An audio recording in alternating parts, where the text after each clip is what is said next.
अब बच्चों आ जाओ, हमने क्या किया, एक क्वेश्चन लिया, हमने क्या बोला, evaluate this 3x3 order determinant. तो हमने क्या किया, एक बार सेकंड रो फर्स्ट रो से इवेलुएट किया। तो फर्स्ट रो से क्या होगा, वही A11 C11 A12 C12 A13 C13 A11 C11 कैसे लिखेंगे, इसको हटा दिया, तो ये जो 4 एलिमेंट बचा इसका डिटर्मिनेंट ले लिया। अब A12 और A12 का कोफैक्टर कैसे लिखेंगे, सेकंड कॉलम फर्स्ट रो हटा दिया, ये जो 4 एलिमेंट बचा इसका डिटर्मिनेंट विथ माइनस साइन।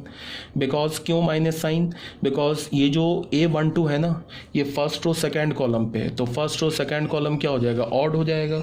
तो ऑड होगा तो उसका कोफैक्टर क्या होगा, नेगेटिव हो जाएगा, माइनस आ जाएगा ना, माइनस ऑफ माइनर आ जाएगा, तो यहाँ माइनस ले लिया हमने। अब A13 को इसके कोफैक्टर से मल्टीप्लाई कर दिया। A13 हमारा क्या है, -2, तो -2 का कोफैक्टर कैसे निकालेंगे, थर्ड कॉलम फर्स्ट रो को हटा दिया, तो ये जो 4 एलिमेंट बचा, इस 4 एलिमेंट का हमें डिटर्मिनेंट कैलकुलेट करना है with positive sign. Positive sign क्यों, बिकॉज ये -2 जो एलिमेंट है ना, ये फर्स्ट रो और थर्ड कॉलम पे है, तो 1 + 3 क्या होता है, पॉजिटिव, इवन होता है ना, तो सीधे माइनर लिख दिया। ठीक है, अब इसको तुम कैलकुलेट कर लोगे तो -37 आ जाएगा। इसी तरह से अगर तुमने थर्ड कॉलम के लॉन्ग एक्सपेंड कर लेना, ये भी -37 आ जाएगा।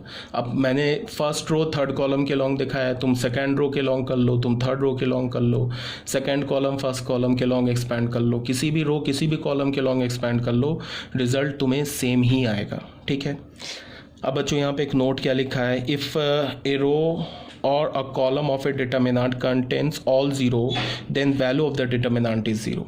अब ये बहुत ही ऑब्वियस सी बात है, अगर किसी भी रो किसी भी कॉलम के हर एक एलिमेंट का अगर हर एक एलिमेंट 0 हो जाए तो उसका डिटर्मिनेंट वैल्यू भी 0 होगा। क्यों होगा, मान लो कि फर्स्ट रो के हर एक एलिमेंट 0 हो गया, तो हमने क्या किया कि फर्स्ट रो के लॉन्ग उसे एक्सपेंड कर दिया।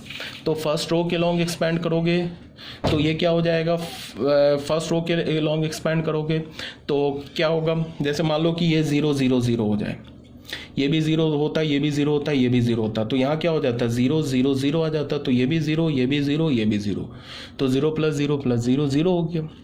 ठीक है, तो अगर किसी भी डिटर्मिनेंट का अगर हर एक रो या हर एक कॉलम हर एक नहीं, अगर किसी भी डिटर्मिनेंट के किसी भी रो या किसी भी कॉलम का हर एक एलिमेंट 0 हो जाए तो उसका डिटर्मिनेंट वैल्यू भी 0 हो जाएगा। ठीक है, अब बच्चों आ जाओ, डी पार्ट में क्या है, determinant of A square matrix of order 3 by सारस डायग्राम। सारस डायग्राम क्या होता है, इसे याद रखना चाहते हो तो याद रख लो, अगर नहीं याद हो रहा है तो छोड़ दो, इस बट कंफ्यूज नहीं होना। ठीक है, इसमें क्या बोला है कि तुम में एक शॉर्टकट है जिससे तुम सिर्फ 3x3 ऑर्डर के डिटर्मिनेंट का वैल्यू निकाल सकते हो। कैसे निकालोगे, ये देखो एक 3x3 ऑर्डर का मैट्रिक्स दे रखा है, हमने क्या किया, डिटर्मिनेंट निकालने के लिए क्या किया कि ये जो पहले 2 कॉलम्स है इसको यहाँ पे लिख दिया। ठीक है, ये डिटर्मिनेंट तो लिखा, फिर पहले 2 कॉलम को आगे लिख दिया। अब हमने कैसे मल्टीप्लाई किया, ये देखो, ये इसको यहाँ पे डायगनली ऐसे मल्टीप्लाई किया, डायगनल के एलिमेंट से स्टार्ट किया, A11 A22 A33, इसको हमने बोला पॉजिटिव पॉजिटिव पॉजिटिव, फिर A12 A23 A31 A13 A21 A32, इस तीनों को मल्टीप्लाई करके ऐड किया, उसको यहाँ लिख दिया। ठीक है, फिर क्या होगा, ऐसे मल्टीप्लाई किया, A31 A22 A13, इसको निगेटिव बोला, इसको भी निगेटिव, इसको भी निगेटिव। मतलब क्या है कि ये प्रोडक्ट लोगे ना, ये माइनस साइन के साथ आएगा, ये भी माइनस साइन के साथ आएगा, ये भी माइनस साइन के साथ आएगा, और इसके साथ हमने ऐड कर दिया, तो ये भी देखो माइनस साइन के साथ है, ये भी माइनस साइन के साथ है, ये भी माइनस साइन के साथ है। तो अगर तुमने क्या करोगे कि अगर ऐसे तुम मल्टीप्लाई करके ऐड करो, फिर माइनस ऐसे मल्टीप्लाई करके सब्ट्रैक्ट कर दोगे, तो हमें क्या मिलेगा, डिटर्मिनेंट ऑफ ए। क्लियर है, तो ऐसे भी निकाल सकते हो, जैसे ये मैट्रिक्स है, देखो इसका अगर हमें डिटर्मिनेंट निकालना है तो हमने क्या किया, ये इसके फर्स्ट 2 कॉलम को आगे लिख दिया, उसके बाद हमने देखो कैसे मल्टीप्लाई किया, 2 2 -3 2 2 -3 3 3 -2 3 3 -2 -2 1 1 -2 1 1, इसको मल्टीप्लाई करके ऐड कर दिया। फिर कैसे किया हमने, -2 2 -2 मल्टीप्लाई किया, आगे माइनस साइन दिया, फिर क्या है 1 3 2, इसको मल्टीप्लाई किया, फिर -3 1 3, इसको मल्टीप्लाई करके सब्ट्रैक्ट कर दिया, तो हमें सीधे डिटर्मिनेंट का वैल्यू आ जाएगा। तो ऐसे भी कर सकते हो तुम। अब यहाँ पे क्या बोला जा रहा है, determinant of A square matrix of order 4 और मोर, 4 या 4 से ज़्यादा अगर 4 या 4 से ज़्यादा ऑर्डर का अगर स्क्वायर मैट्रिक्स है तो उसका डिटर्मिनेंट कैसे निकालेंगे। एग्जैक्टली सेम लाइन पे, कुछ भी अंतर नहीं है, कोई डिफरेंस नहीं है। जैसे हमने 3/3 का निकाला है ना, एग्जैक्टली 4/4 का निकालेंगे। हमने मान लो R1 के लॉन्ग एक्सपेंड किया, R1 के लॉन्ग एक्सपेंड किया तो फिर क्या हो जाएगा, सबसे पहले ये क्या लिखा हुआ है 1, ये दोनों को मल्टीप्लाई करोगे तो ये 1 का कोफैक्टर लिखा है, फिर 2, फिर ये दोनों क्या लिखा है 2 का कोफैक्टर लिखा है। 2 के कोफैक्टर को कैसे लिखेंगे, -1 पे पावर 1 + 2, 2 का कोफैक्टर क्या होगा -1 पे पावर 1 + 2, 1 कहाँ से आ गया, फर्स्ट रो सेकंड कॉलम। अब हमने सेकंड कॉलम फर्स्ट रो को हटा दिया तो ये 3/3 ऑर्डर का एक मैट्रिक्स बन गया, उसको यहाँ लिख दिया। अब 4/4 में क्या होगा, 3/3 ऑर्डर को जब हम एक्सपैंड करते थे ना तो 2/2 ऑर्डर का मैट्रिक्स बनता था, ठीक है। जो कोफैक्टर होता था ना वो कोफैक्टर क्या होता था 2/2 ऑर्डर का मैट्रिक्स। अब 4/4 में क्या होगा, जो कोफैक्टर होगा वो 3/3 ऑर्डर का मैट्रिक्स होगा। तो 3/3 ऑर्डर का तो आप जानती हो कैसे इवैल्यूएट करना है। फिर आ जाओ -1 लिखा, ये दोनों मिलके क्या है -1 का कोफैक्टर है। फिर हमने 3 लिखा, ये दोनों मिलके क्या है 3 का कोफैक्टर है। इसे तुम कैलकुलेट कर लेना, आ जाएगा -39, ठीक है। तो ये क्या होगा, डिटर्मिनेंट का वैल्यू 4/4 ऑर्डर। मैंने एक बस दिखा दिया करके। अब मैंने फर्स्ट रो के लॉन्ग एक्सपैंड किया, तुम सेकंड रो के लॉन्ग एक्सपैंड करके देख लो, या तुम थर्ड कॉलम के लॉन्ग एक्सपैंड करके देख लो, -39 ही आएगा, ठीक है। तो 4/4 ऑर्डर का, जनरली 4/4 ऑर्डर के जो डिटर्मिनेंट होते हैं ना वो पूछे नहीं जाते, 3/3 ऑर्डर से ही हमें वास्ता पड़ेगा बोर्ड में, जेईई मेंस और जेईई एडवांस में। तो यहाँ तक बच्चों मैंने थोड़ा फास्ट कर दिया क्योंकि यहाँ तक आप ऑलरेडी जानते थे। अब जो आ रहा है हमारा 4th point, that is properties of determinants.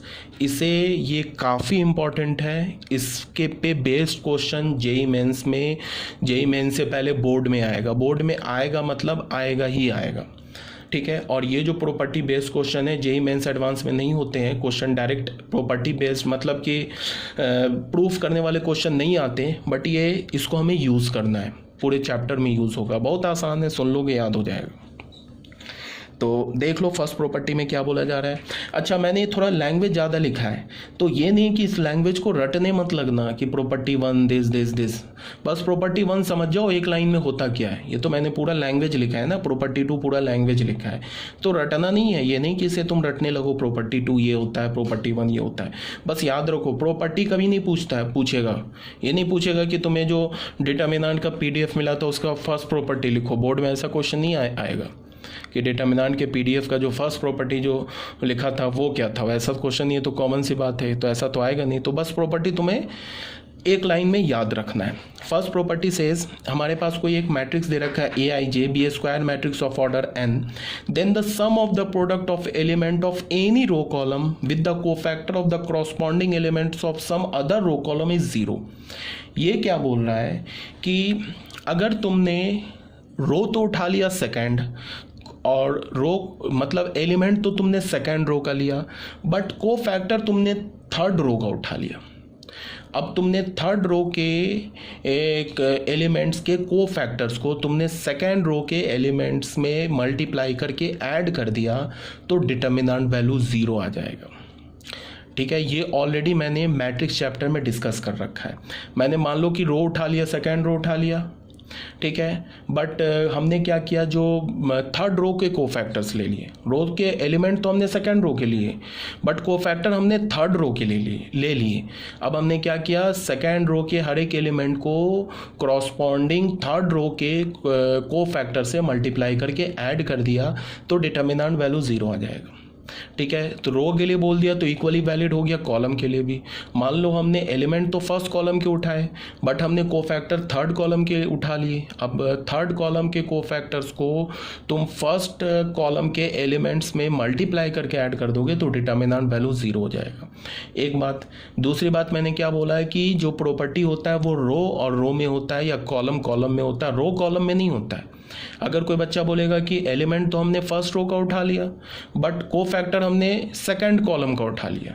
अब अगर हमने सेकंड कॉलम के हर एक एलिमेंट के को फैक्टर से, सेकंड कॉलम के हर एक एलिमेंट के को फैक्टर से फर्स्ट रो के एलिमेंट्स को ऐड करके मल्टीप्लाई करके ऐड कर दिया तो क्या होगा, तो कुछ भी हो सकता है, ज़ीरो भी आ सकता है, नहीं भी आ सकता है, वो तो कोई ऐसी प्रॉपर्टी ही नहीं है।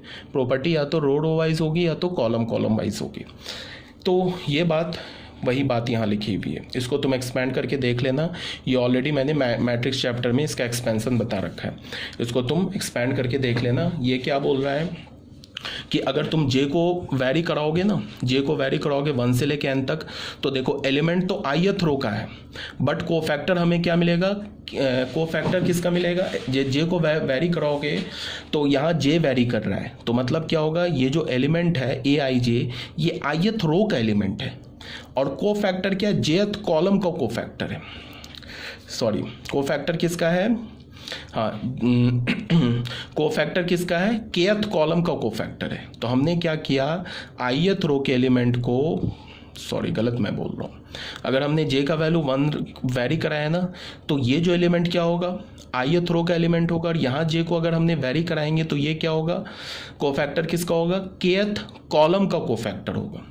तो हमने क्या किया, एलिमेंट तो उठा लिया ith रो का, कोफैक्टर किसका उठा लिया, kth कॉलम का कोफैक्टर उठा लिया, कि सॉरी kth रो का कोफैक्टर उठा लिया। तो वैल्यू क्या हो जाएगा, मल्टीप्लाई करके ऐड करोगे 0 हो जाएगा। अब अगर तुम यहाँ पे i को वैरी कराओगे तो ये क्या होगा, एलिमेंट jth कॉलम का ये एलिमेंट है। अगर तुम i को वैरी कराओगे ना 1 2 से लेके n तक, तो ये एलिमेंट किसका लिखा है, ये jth कॉलम का एलिमेंट है, और ये क्या है हमारा, आई को वैरी कराओगे तो ये jth कॉलम का एलिमेंट है, और ये क्या हमारा kth कॉलम का कोफैक्टर है। तो jth कॉलम के एलिमेंट को अगर तुम kth कॉलम के कोफैक्टर से मल्टीप्लाई करके ऐड कर दोगे तो वैल्यू 0 हो जाएगा। ये था हमारा फर्स्ट प्रॉपर्टी। तो तुम फर्स्ट प्रॉपर्टी याद कैसे रखोगे, सिंपल एक लाइन में क्या याद रखोगे कि हमने अगर रो तो अगर मान लो हमने रो फर्स्ट रो उठा लिया और कोफैक्टर किसी और रो के कोफैक्टर से मल्टीप्लाई करके ऐड कर दिया, वैल्यू 0 हो जाएगा।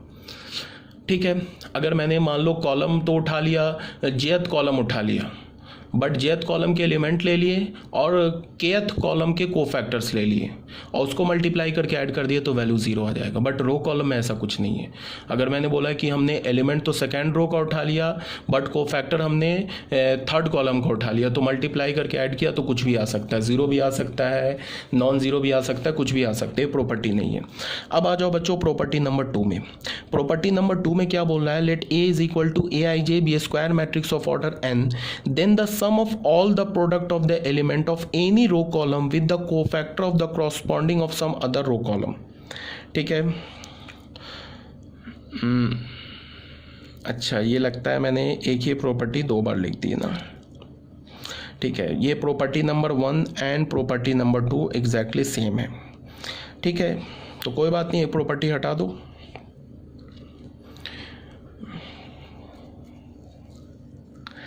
यहाँ पे क्या करो, आप एक प्रॉपर्टी को हटा दो, अपने पीडीएफ में करेक्ट कर लेना, ये प्रॉपर्टी हटा दो, प्रॉपर्टी नंबर 2 हटा दो, सेम प्रॉपर्टी है।